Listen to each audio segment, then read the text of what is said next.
All right, so we're going to start instruction and we're going to actually take notes in our notebook. So what this normally would look like is I'd be at the board and we'd be talking and then we would decide together what we would write. But just to give you an idea, I told you before I keep my own notebook. So the first set of glue ins, so the first information we're going to study is from the Campbell textbook, which is 51, chapter 51, the first section. And these questions follow along in there. This is in Unit 8 in the OpenStax book. So I always say this, people who make 5s and really 4s do what I say. Other people don't, they just listen to me, but you really need to go to your textbook and you need to read the section in your textbook. So once we get through with this, I'll post another little video about how to read your textbook and we'll do that together. But so these questions are very similar to what would be on an AP exam. Now they start off with being pretty much about content knowledge and what you know, but soon they become what do you know how to do with what you learned. So let's start here, and it says here to read pages 1120 to 1125. That would be in the Campbell PDF. So you'd click on the resources page and you'd click on the PDF and you can type those pages in. But I'm just going to walk you through what these are. So I'm going to actually this time work in this notebook, but after that I'm going to be working in my own big notebook. Okay, so write the 2 questions that address proximate causation. Write the 2 questions that address ultimate causation. Well, first of all, you need to know what proximate causation and ultimate causation are. So let's think about what the words are. So the first is causation, and so that's causing something to happen. So it's the method behind what's going on. And so there's 2 types. There's proximate and there's ultimate. So the questions that they have you write in the book, they're okay, but really in my own notes, since this is for my own learning, I really just need to think about what are we talking about? Like, what are these things anyway? So this particular section is about behavior. So we're going to start with that. So we're going to put we're talking about behavior. Behavior is always defined as a stimulus, so something that we perceive, followed by, this is hard to write on, a response to the stimulus. So a lot of the time I'll put an S followed by an R, because when we're taking notes, we really don't want to have to write over and over like the same things. So any of the time that we're going through any of this that's talking about behavior, we always kind of think about ourselves and the fact that, people have good behavior or bad behavior. It's nothing like that. Behavior on a ecological scale is an organism's ability to perceive something in the environment and respond to it. So those type of things, so these behaviors, they're going to lead to an organism's survivability as well as that organism's species. So let's take for an example the ability to perceive that a predator's around. So if the stimulus is the predator and the response is to run, then that's going to be a behavior that is going to increase survivability or evolutionary success for that species, because those species will all perceive that particular organism as a predator. So that's really what we're getting at with proximate and ultimate causation. Causation is this. Causation is what caused the response. So what was this? Whoops, lost my S. So what was the stimulus? And then what was the response? So for proximate, it has to do with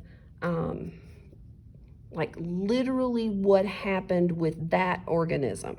So let's use that example. So let's put the example of, let's put a rabbit. So a rabbit is going to notice, let's put a dog. Rabbit notices the dog. So the notices the dog. The proximate causation, you describe literally how that rabbit is able to notice the dog. So proximate causation would be that the rabbit has eyes.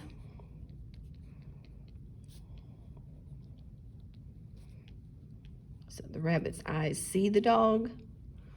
Or another proximate causation, because of notice, we're not being specific. It could be that the rabbit smells the dog.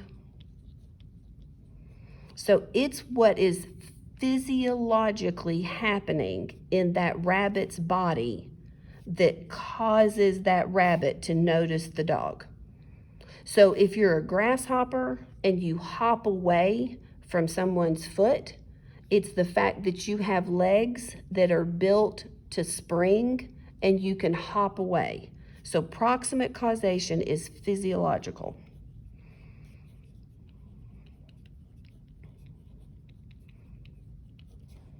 And it's nice because they both start with P's.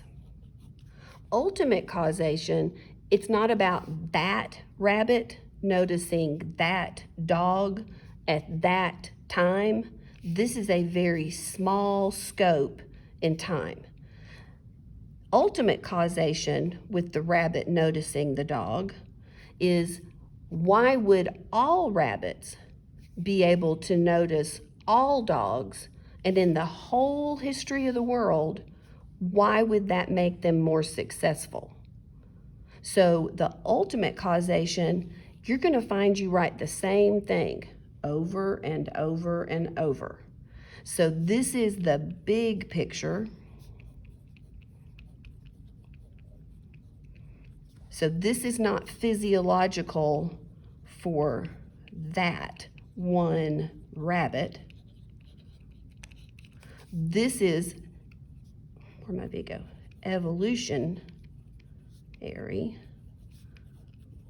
for all rabbits. So how does being able to notice a dog benefit all rabbits? And you're going to find that it's the exact same thing. The answer tends to be that rabbits that can notice dogs are going to live longer,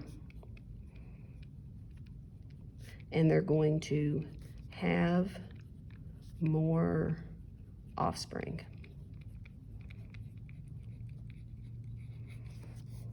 So this tends to be the answer.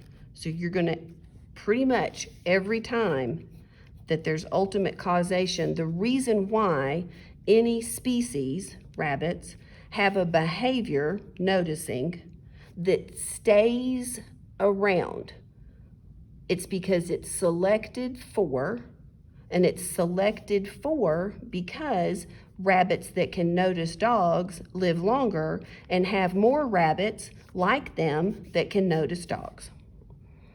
So contrast the two. Proximate is about that rabbit. So proximate causation is about that rabbit and that dog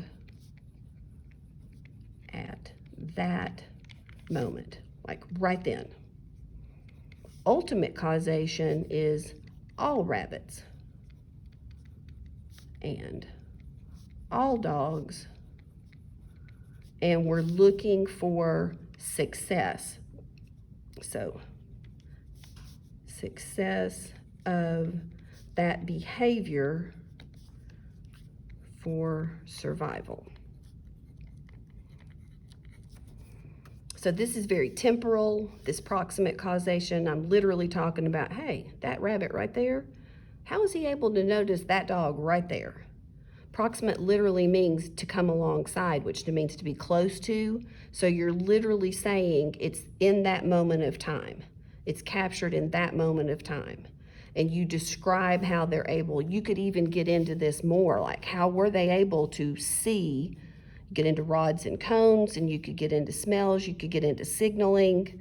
So you can get very detailed at a physiological level about that rabbit and that dog.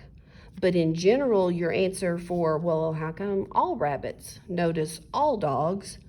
The answer will always be increased survival, because rabbits who can do that live longer and have more offspring.